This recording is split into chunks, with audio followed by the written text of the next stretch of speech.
옆에 있는 분들과 인사할까요? 봄입니다. 벚꽃 엔딩입니다. 벚꽃이 지면 또 다른 꽃이 기다리고 있으니까 여러분 염려하지 마시기 바랍니다. 벚꽃이 꽃의 전부는 아닙니다. 벚꽃이 지고 나면 또 무슨 꽃이 피죠? 네? 철쭉. 집사님 장미 좋아하시는구나. 장미처럼 강합니다. 집사님 장미 향기처럼. 또 무슨 꽃이 피죠? 민들레 벌써 폈잖아. 또 조승호 목사님이 너 싫은 소리 듣는 이유가 있구나. 제가 좋아하는 꽃이 안 나왔어요. 저는 이 꽃을 좋아하는데 라일락. 라일락 향기가 좋습니다. 향기. 요 태화 아파트 우리 장로님 사시는데 거기 보면 새벽기도 마치고 이렇게 차를 이렇게 빼러 가거나 이렇게 하면 라일락 향기가 쫙 나요. 그럼 뭐가 떠오르냐면 이문세의 라일락 꽃향기 맡음 이 노래가 떠올라요.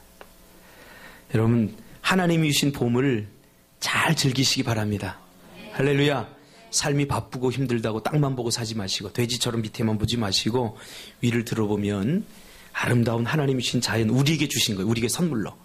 그럼 즐기시기 바랍니다. 정우순 집사님 꽃도 좀 구경하시고 그렇게 하셔야 됩니다. 기도만 열심히 해서 안 돼요. 또 자연도 즐기고 하나님이 주신 것들을 우리가 누려야 될 특권이 있습니다. 옆에 있는 분들과 인사하겠습니다. 사랑합니다. 축복합니다. 혜연아 옆에 계신 분이 누구야? 삼촌. 말 안 해도 알 것 같아. 비슷하게 생겼네. 자, 오늘 이 말씀 중심에서 제대로 해야 될 한 가지, 제대로 해야 될 한 가지라는 제목으로 하나님 말씀 증거하겠습니다. 이번 주에는 저에게 캠프를 가르쳐주고 또 상담을 가르쳐 주었던 스승님과 오래전에 나누었던 말씀 중에 그 한마디가 내 마음속에서 떠나지 않고 계속 맴돌았던 한 주간이었습니다.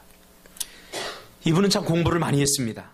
학위도 여러 가지 가지고 있었고 다방면에 많은 지식과 또 박식함과 또 신앙을 겸비한 그런 분이셨습니다. 그런데 어느 날 한 대학에서 이분에게 인문학부 쪽의 교수로 와달라는 부탁을 받게 됩니다. 그 부탁을 받고는 고민이 생겼다고 합니다. 가서 가르쳐야 되는데 내가 무엇을 가르치지? 한참을 고민해도 답을 얻지 못했다는 것입니다. 이것저것 배워야 된다고 해서 많은 것을 배우고 익혔는데 그래서 많은 지식을 쌓았는데 그래서 대학에서는 이분의 그 네임밸류, 이름을 인정하고 그의 실력을 인정하고 야, 이 정도 사람이라면 우리 대학의 교수로 채용해도 되겠다. 그래서 특채를 하려고 의뢰를 했는데 가만히 생각해 보니까 자기의 정체성을 결정 지어줄 만한 이 사람 이것을 잘해. 이것의 전문가야. 라고 하는 식의 어떤 지식과 전문성을 갖는 데는 실패했다는 것입니다. 그러니까 다방면에 아는 것은 많아요. 그래서 학위도 여러 개 가지고 있어요. 근데 내가 가서 무엇을 가르치지? 라고 했을 때 자신도 혼란스러웠다는 겁니다. 상담도 배우고 사회복지도 배우고 뭐 캠프도 배우고 다양한 레크레이션 다양한 것을 배웠는데 내가 그러면 무엇을 가르쳐야 되지? 그때가 30대 중반이라고 합니다. 그래서 그때 대학에서의 러브콜을 과감하게 버리고 자신이 정말 제대로 할 수 있는 것을 찾아 공부를 했다고 합니다. 지금은 우리나라의 이 권위자가 되어 있습니다. 지금 교수님으로 계신데요. 그분이 저에게 남겨준 그 한 가지 말이 이번 주 내내 제 마음속에 계속해서 맴돌았습니다. 한 가지라도 제대로 하라. 한 가지라도 제대로 하라. 이번 주에 어떤 분과 만나서 이야기하다가 그분이 그런 이야기를 합니다. 목사님, 가만히 생각해 보니까 나는 지금까지 어느 것 하나 제대로 해본 적이 없어요. 뭘 하나 해야지 하고 결심하고 하다 보면 힘들고 못할 상황이 오면 포기하고 그만두고 또는 다음에 해야지 그러면서 미루기 일쑤고 끝까지 제대로 해본 적이 없다는 겁니다. 나름대로 공부도 잘한다는 소리를 들었는데 그래서 수도권에 있는 남들이 부러워할 만한 대학에 들어갔는데 들어가 보니까 자기만 공부 잘하는 줄 알았는데 전부 다 날고 기더라는 거예요. 그걸 보면서 난 공부를 적당히 했구나. 대충 했구나. 그런가 하면 신앙생활도 마찬가지라는 겁니다. 고3 때는 공부하느라고 신앙생활 제대로 못했고 또 대학 들어가서는 MT다 뭐다 해서 이것저것 하다 보니까 제대로 못했고 이제 직장을 가지고 뭔가를 새롭게 해야 되는데 제대로 한 게 없으니까 직장도 잘 잡히지 않고 그렇다고 해서 신앙생활도 제대로 하지 않았기 때문에 누구한테 뭐 의지할 사람도 없고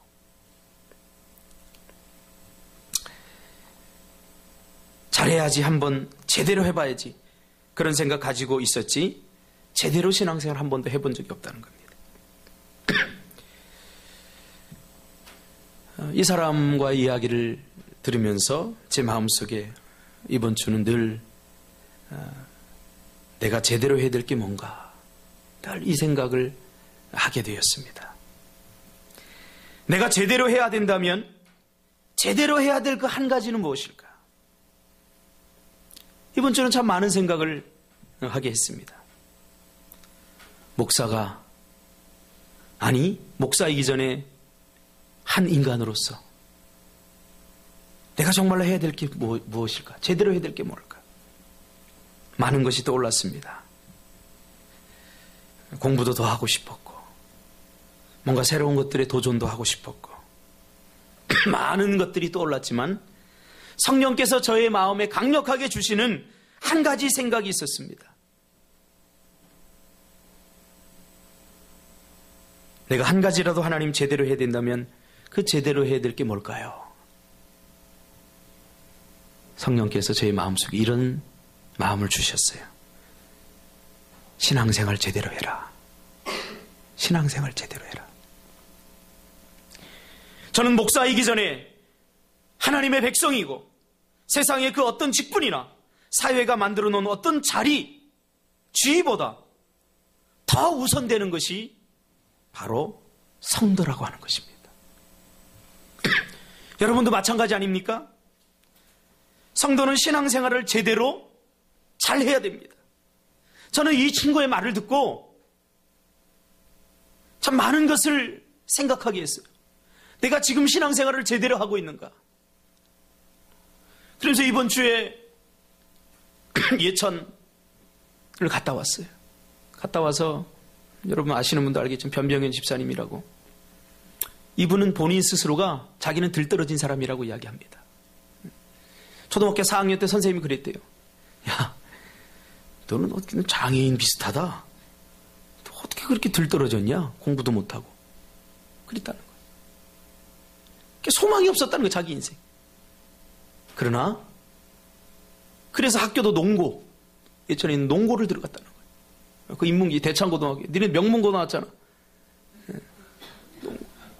다 떨어지고 갈 사람이 없는 곳에 들어가는 곳, 그곳에 가서 사람들의 멸시를 받고 무시를 당하면서 그러니까 예천 여자아이들이 농구 아이들 가면 그리고 이렇게 도망 소똥 냄새나 이러고 돌아왔다. 그런데 예수 만나고 하나님께서 그 마음속에 한 가지 비전을 주셨는데 소에 대한 비전을 주셨어요. 할렐루야. 축산에 대한 비전을 주셨어요. 그래서 소라도 내가 제대로 한번 잘 키워봐야 되겠다. 소 최고다 해봐야 되겠다. 무일푼으로 시작했어요. 10년 만에 지금 한 300두가 됩니다. 거의 300두가 얼마 남지 않았다고 그럽니다. 그래서 아니 속값이 떨어지고 뭐 이렇게 하는데 집사님 뭐 목사님 그건 뭐 한 100마리 미만 가진 사람들이 할 소리지 한 300두 되면요 속값이 떨어지든 내리든 별로 상관없습니다. 시가로 얼마입니까? 12억 정도 됩니다. 축산에 대해서 얘기하니까 전문가예요. 지금 교수 하려고 이번에 내년에 석사학위 하려고 한답니다. 한 가지라도 제대로 했더니 하나님께서 은혜를 주시더라고 말이에요. 우리 상원이 보면서 참 기특해요. 저거 어디다 쓰지? 그랬어요. 진짜로 학교 다닐 때 저거 어디다 쓰지? 그랬는데요. 이 건축 이거 하면서 내가 어제요. 우리 교회 벌써 지었어요. 우리 상원이가. 할렐루야. 그 디자인 딱 해갖고 기발해요. 홍해 있잖아요. 홍해가 이렇게 갈라지는 그 물결 모양으로 해서 나중에 예배 끝나가면 보여달라고 그랬어요. 우리 교회를 지어놨는데 내가 축구장이 반드시 필요하다고 하니까 축구장까지 지어놨어요. 이제 그거에 조금 확대만 되면 돼요. 확대만. 그냥 일불 맞았다는 거 아니에요. 저거 어디다 쓰지 그랬어요. 옛날엔 정말. 찬양인도 시키면 찬양인도를 제대로 하나, 뭘 맡겨놓으면 뭘 제대로 하나, 마음이 아팠어요. 근데 하나님 주신 꿈을 가지고 이 건축 이거 하면서 보니까 타의 추종을 보내. 내가 보더라도 상원아 넌 최고야. 최고예요. 진짜로. 앞으로 거기에 10년만 네가 제대로 하면 아마 최고가 될 거야. 최고. 지금도 최고지만. 할렐루야. 아직도 이것저것 찝쩍대고 계십니까? 한 가지라도 제대로 잘하십시오. 우리가 잘해야 된다. 한 가지라도 제대로 잘해야 되는데 먼저 무엇부터 잘해야 되느냐? 신앙생활 제대로 해야 됩니다. 공부도 해야 되고 성공도 해야 되고 돈도 벌어야 되고 해야 될 건 많습니다. 그래도 문어발기업 이것저것 해야 될 걸 많아서 다 하는데 나중에 뭐 제대로 한 것이 없어. 저는 병훈이를 좋아합니다. 할렐루야. 병훈아, 아이콘택. 왜 좋아하냐면 저 뚝심을 좋아합니다. 병훈이를 내가 초등학교 4학년 때 봤나 5학년 때 봤나요? 아무튼 거시기 때 봤는데 그때부터 지금까지 주구장창 자동차. 늘 자동차 얘기하면 저를 만나면 뭐 될 거야? 엔지니어. 자동차. 자동차에 대해서는 지금도 내가 보니까 전문가 수준으로 빠삭하게 합니다. 저는 뭔가 됩니다. 한 가지라도 제대로 해야 됩니다. 이제 병훈이는 신앙생활 제대로 하면 이 신앙생활 제대로 하면 예배만 조금 일찍 나오고 뭐 아주 기본적인 거 이런 것만 조금 잘하면 뭐 걱정할 거 없습니다. 오늘 본문은 사도 요한이 쓴 서신서입니다. 그는 이 짧은 서신서에서 이렇게 말합니다. 내 영혼이 잘됨 같이 네가 범사에 잘되고 강건하기를 간구한다고 말합니다. 그가 깨달은 것이 무엇입니까? 영혼의 잘됨보다 그 어떤 다른 것이 선행될 수 없다는 것입니다. 하나님의 사랑을 받은 하나님의 백성은 먼저 영혼의 잘됨이 가장 중요하고 가장 먼저라는 것입니다. 얼마나 많은 사람들이 세상에서는 성공하고 많은 부를 소유하고 남들이 부러워하는 명예와 권세를 가지고도 행복하지 못한 이유가 무엇입니까? 영혼의 잘됨에 문제가 생겼기 때문입니다. 영혼이 잘되지 못하면 삶의 질서가 깨어지고 삶이 뒤죽박죽되고 엉망이 되어버립니다. 그러나 영혼이 잘되면 삶의 질서가 잡히고 삶의 균형이 딱 잡히게 됩니다. 사람은 영혼과 육체로 구성되어 있습니다. 육체는 눈에 보이는 것들입니다. 그러나 영혼은 눈에 보이지 않지만 우리의 삶에 많은 영향을 미칩니다. 눈에 보이는 가시적인 것은 우리가 충분히 힘쓰고 애쓰면 고칠 수 있고 바꿀 수 있지만 눈에 보이지 않는 영혼은 우리가 쉽게 생각하는 경향이 있습니다. 그래서 살다가 문제가 생기고 어려움이 생기면 그 문제를 해결하려고 그 1차적인 문제에만 집중하게 됩니다. 그러나 예수 믿는 하나님의 백성들은 문제 너머의 영혼의 문제, 그 현상 너머의 영적인 것에 우리가 관심을 가져야 됩니다. 자, 우리 믿음의 선진들은 그런 것들을 잘했던 것 같아요. 요나가 풍랑을 만납니다. 왜 풍랑을 만났죠? 예? 예, 우리 권사님은 아주 해석을 잘합니다. 그래요. 믿음은 해석하는 능력입니다. 풍랑을 만났는데, 만약 이렇게 생각했다고 생각해 보세요. 요나가. 그 감각이 무디어져서. 내가 배를 잘못 타서 그래. 내가 일기예보 내가 보고 탔어야 되는데, 폭풍주의보 내린다는 거 내가 몰라서 그래. 그렇다면 더 이상 할 게 없는 거예요. 요나가 뱃속에서. 그래, 이 문제는 해결되지 않습니다. 그러나 요나가 그 폭풍을 만난 그 현장에서 요나가 깨달은 게 뭡니까? 나 때문입니다. 내가 하나님의 말씀을 거역하고 니느웨로 가라고 했는데 다시스로 가는 배를 탔습니다. 영적인 문제로 접근합니다. 나를 바다에 던지십시오. 그러면 파도가 잔잔해질 겁니다. 여러분 생각해 보세요. 이게 배의 문제이고 환경의 문제라고 생각했다면 거기서 안 빠져 죽었을 거예요. 평생 깨닫지 못하고. 그러나 파도 너머에, 폭풍 너머에 영적인 문제로 믿음의 눈을 떠서 보니까 내가 사명을 어겨서 그래.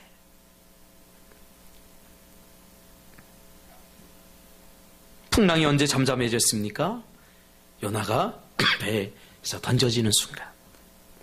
그러나 여전히 요나 마음속에 있는 폭풍은 잠들지 않았습니다. 물고기 뱃속에 들어가서 그때 요나가 하나님께 회개의 찬양을 드리죠. 내가 고난당할 때 주님 함께 하셨고, 그렇죠? 내가 니느웨로 가야 되는데 다시스로 갔습니다. 하나님 잘못했습니다. 회개하는 순간 그 인생의 고난이 끝나버리게 됩니다. 그러므로 영적인 문제를 해결함으로 영혼이 잘되게 하는 것은 곧 눈에 보이는 육체적인 보이는 문제를 푸는 모든 것에 앞서서 선행이 되어야 됩니다. 우리 믿음의 선진들 보세요. 돈이 필요하면 1차적으로 우리가 은행을 찾아다니고 또 돈이 있을 것 같은 사람 찾아다니고 대출을 어떻게 해야 되나 이렇게 해야 되잖아요. 근데 믿음의 선진들은 돈이 필요하면 어떻게 합니까? 교회에 나와서 기도하는 거예요.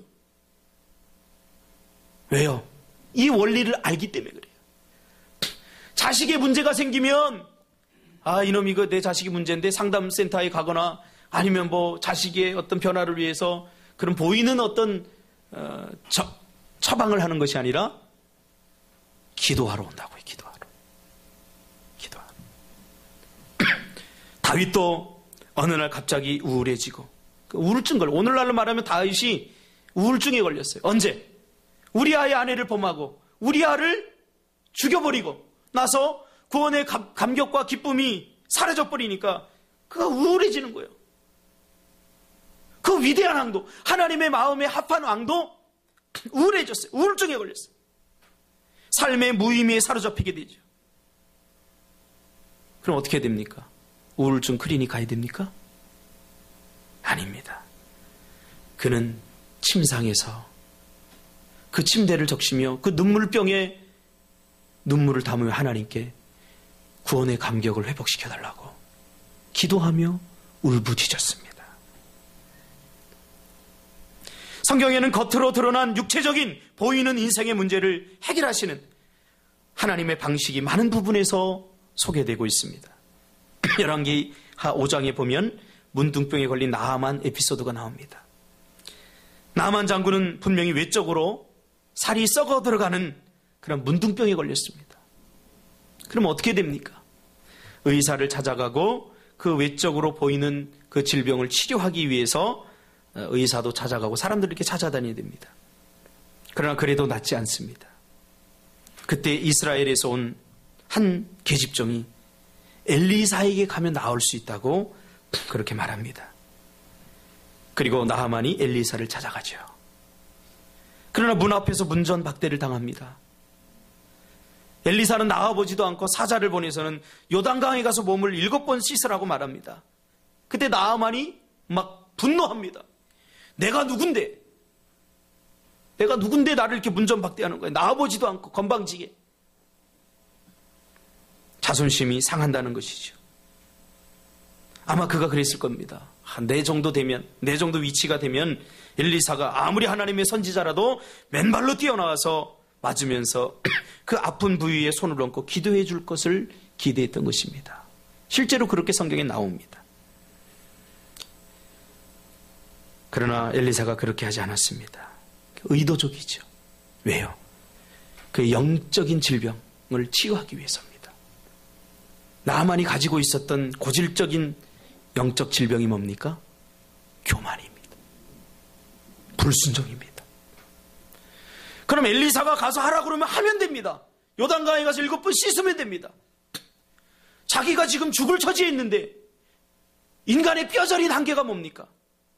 자기가 죽어가면서도 자기 자존심을 지키려고 한다는 거예요. 자기 자존심. 예전에 저희 어머니가 저한테 뭐라고 하면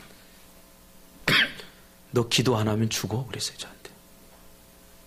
근데 그 말에 제가 자존심 상해서 어머니 나 차라리 기도 안 하고 죽을 거예요. 그 말이 가슴이 아파요 지금도.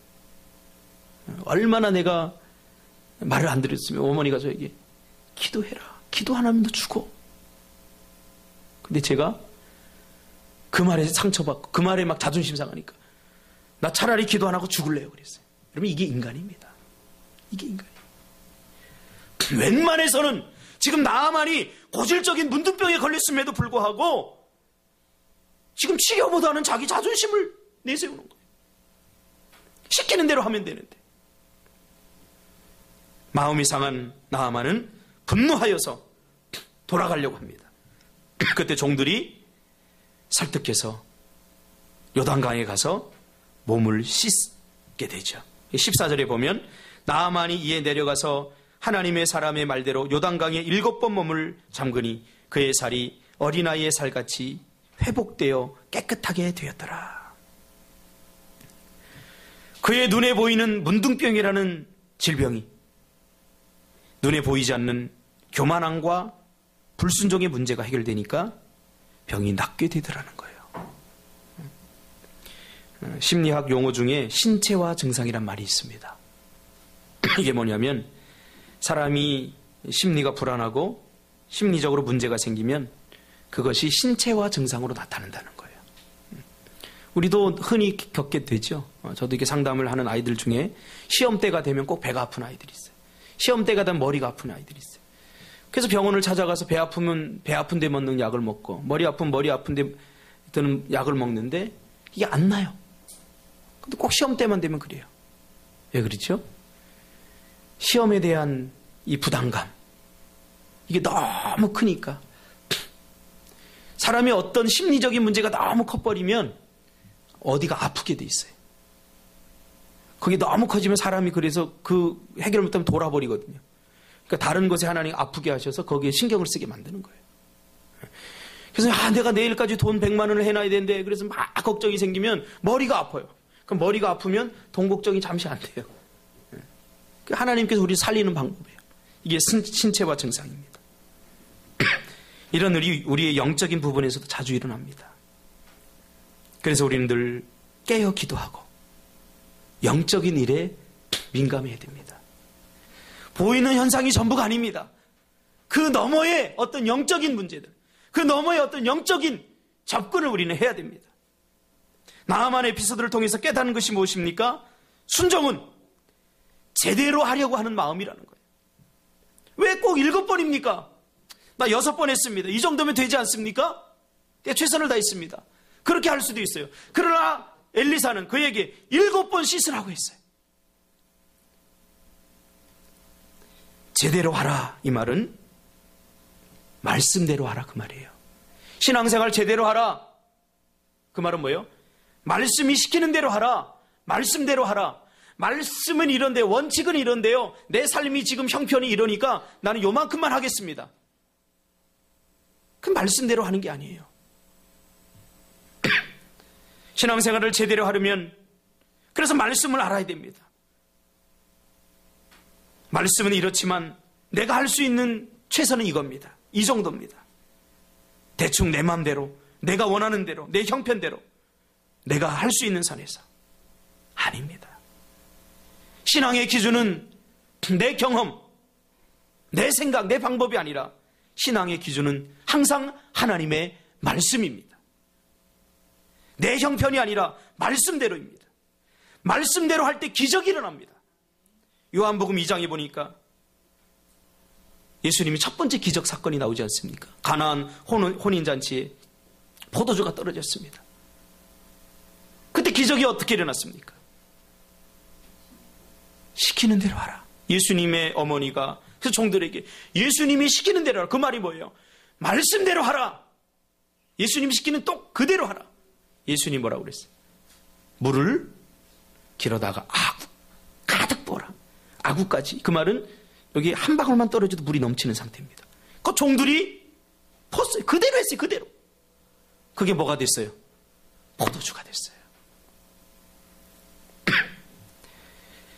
자기가 원하는 대로 하는 것이 아니라 하나님이 말씀이 원하는 대로 하는 것이 신앙생활입니다. 불순종은 의외로 우리 삶 가운데 쉽게 일어납니다. 나에게 편리한 대로 하면 불순종이 됩니다. 나에게 내가 원하는 대로 하면 불순종이 됩니다. 자기의 자기 욕심을 따라 하면 불순종이 됩니다. 한 번은 제가 청년부 사역을 할 때 한 청년이 저에게 찾아왔어요. 와서는 대성통곡을 합니다. 전도사님이 헤어졌습니다. 헤어졌어요. 누구와 헤어졌을까요? 뭐 걔하고 헤어졌을 리는 없고 또 남자친구하고 헤어졌다고 그렇게 또 펑펑 울 리는 없고 여자친구하고 헤어진 거예요. 일방적으로 이 여자가 3년 동안 사귀었는데 바이바이 나 그만 만날래 하고 이별 통보를 했다는 겁니다. 그래서 뭐 이유를 모르니까 가서 빌어요.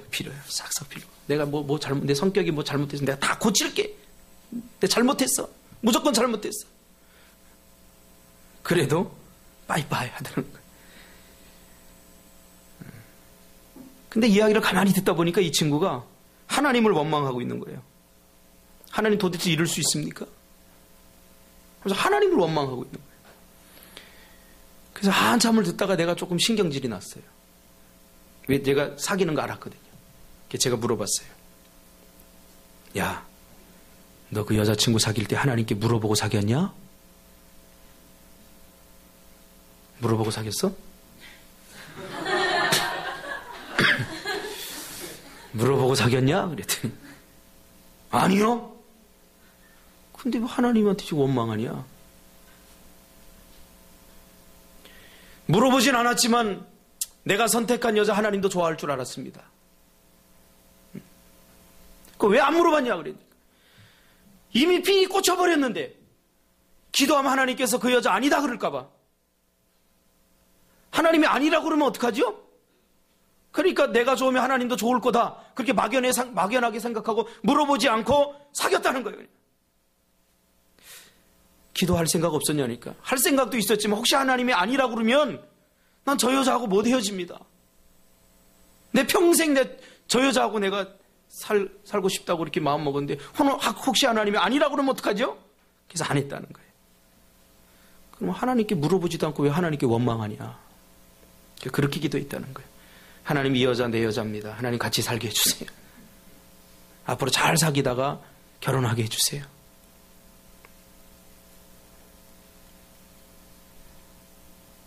말씀이 원하는 대로 하는 것이 순종입니다. 그러므로 하나님의 백성은 물질의 문제, 관계의 문제, 인생의 모든 고통과 고난, 환경과 낙심, 모든 문제를 접근하는 방식이 달라야 됩니다. 그러면 나의 믿음과 하나님과의 관계에 막힌 것이 있는지 없는지, 물질이 막혔다면, 관계가 막혔다면, 뭔가가 막혔다면 먼저 1차적인 우리 보이는 것들에 집착하지 마시고 하나님과 우리 관계 속에 막힌 것이 있는지 없는지 잘 봐야 돼요, 여러분. 잘 봐야 돼요. 그래서 오늘 사도 요한은 내 영혼이 잘 되기 위해서는 어떻게 해야 되는가? 내 인생, 내 범사가 잘 되기 위해서는 내 영혼이 먼저 잘 돼야 된다. 그렇게 말하고 있는 것입니다.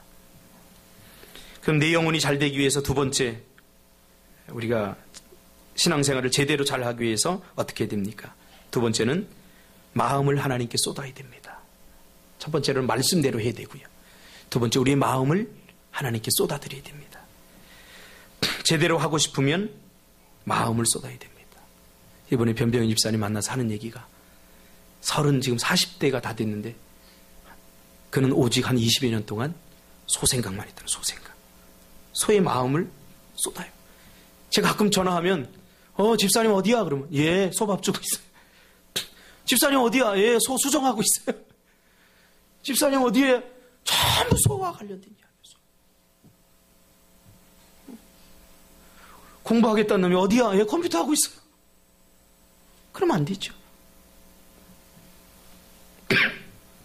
신앙생활 제대로 하고 싶으면 마음을 하나님께 쏟아야 됩니다. 마음에서 나온 것만 마음을 움직일 수 있다는 말이 있습니다. 신앙생활은 마음으로 하는 것입니다. 어떤 외적인 형식을 익히고 배워서 종교적인 행위를 하는 것이 아닙니다. 그 이전에 마음으로 해야 되는 겁니다. 우리 예배를 드려야 됩니다. 그러나 하나님은 예배하는 자의 마음을 보시지요. 우리 하나님께 기도해야 됩니다. 그러나 하나님은 우리의 기도하는 사람의 마음을 보시지요. 저는 가끔 그런 경험을 합니다. 새벽에 나와서 이렇게 기도하다 보면 제가 축구를 좋아하거든요. 맨유하고 토트넘하고 할 시간이 됐는데 기도 막 하다 보면 맨유, 토트넘이 막 떠오릅니다. 맨유, 박지성 나오나 안 나오나. 그럼 내가 이 기도를 하는 건지 맨유를 응원하고 있는 건지 그 마음이 쏟아지지 않는 거예요. 마음. 그 다음 뒤통수 내가 한 대 아유 이놈아.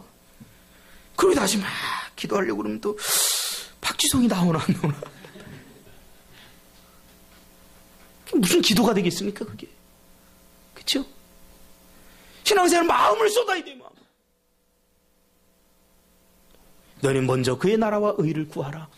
그리하면 이 모든 것을 더하시리라. 여러분 막힌 눈에 보이는 가시적인 인생의 문제만을 생각하지 마시고 우리 영적인 문제가 혹시 막히지 않았는가 보라는 거예요. 요즘 제가 말라기사를 새벽에 보면서 깨닫는 것이 있습니다. 하나님은 이스라엘 백성들에게 자꾸 너희가 나를 떠났다 다시 돌아오라 그러면서 나도 너희에게 너희가 돌아와야 돌아가겠다 그러면서 이야기합니다. 근데 이스라엘은 이해가 되지 않아. 왜? 이스라엘은 하나님을 떠난 적이 없거든요. 단 한 번도. 그들은 여전히 예배하고 있고 11조를 드리고 있고 기도하고 있고 헌신하고 있고 봉사하고 있고 그래요. 근데 하나님은 그걸 보면서 너희들은 나를 떠났다라고 말합니다. 그러니까 이스라엘 백성들이 화가 나서 묻습니다. 우리가 언제 떠났습니까? 그러자 하나님께서 말라기서 1장에 보니까 너희들 나에게 11조를 드리는데 어떻게 드렸느냐. 저는 것, 병든 것, 쓰다 남은 것, 가치 없는 것.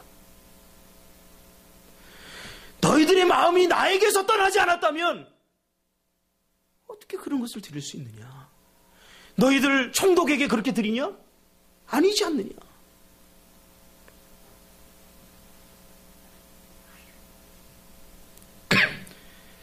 우리가 하는 모든 행위 속에 마음을 빼버리면 형식만 남게 됩니다. 껍데기만 남습니다. 부부관계도 마찬가지입니다.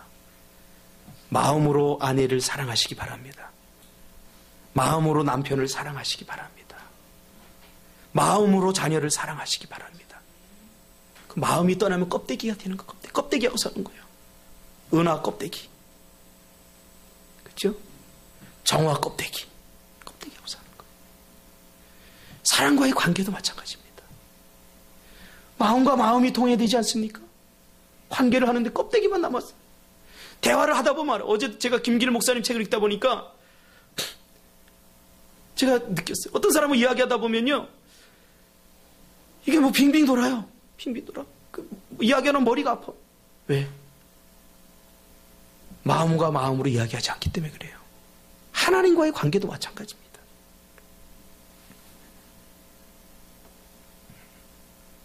그러면서 하나님께서 이스라엘 백성들이 이야기를 하지요. 1장 8절에 만군의 여호와가 이르노라 너희가 눈먼 것 희생제물을 바치는 것이 어찌 악하지 아니하냐. 저는 것 병든 것 가치 없는 것을 총독에게 드려보라.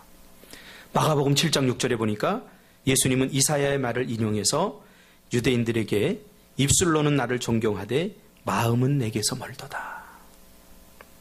그러면서 이스라엘 백성들이 그러면 어떻게 해야 됩니까? 라고 물으니까 마음을 담아서 하나님께 예물을 드리라. 그렇게 말합니다.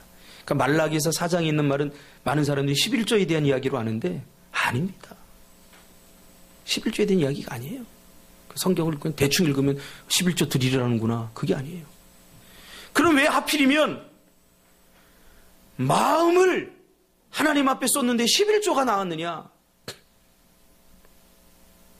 마태복음 6장 21절이 답을 주고 있죠.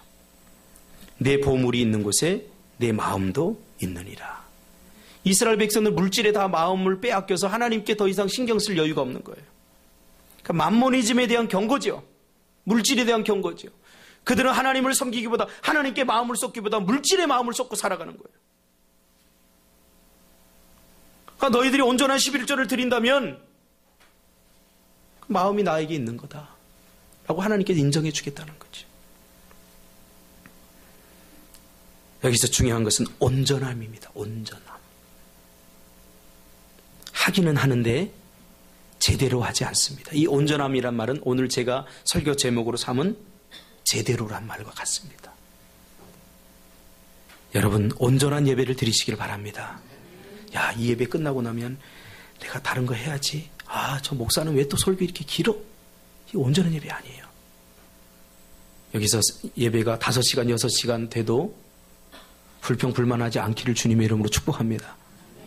네, 그럼 오늘 한 3시간 더 드리겠습니다. 짜증이 나지 않아요. 이게 온전한 예배예요. 온전한 예배. 온전하리라는 것은 자기 자신을 다 죽여드린 구약의 제물을 가리켜서 말합니다. 이 온전하리란 말이 가장 많이 쓴 사람이 있어요. 누굴까요? 신약에. 신약 성경 쓴 사람 거의 대부분 쓴 사람 누구예요? 그렇죠. 사도 바울. 사도 바울. 제자.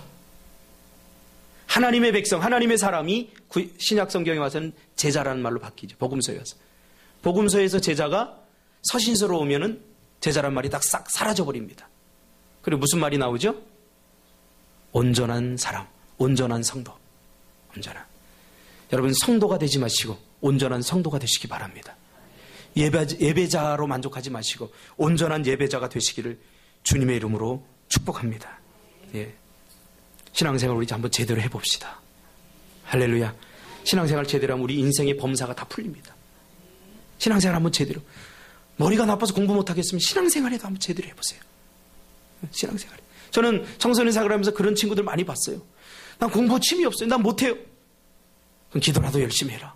기도하다 은혜 받고 변화된 친구들 많아요. 기도하다. 우리 옆에 있는 사람에게 인사합시다. 신앙생활이라도. 아니 이렇게 말하니까 좀 값싸게 여기지네. 신앙생활을 제대로 합시다. 할렐루야. 기도하겠습니다. 하나님 신앙생활 제대로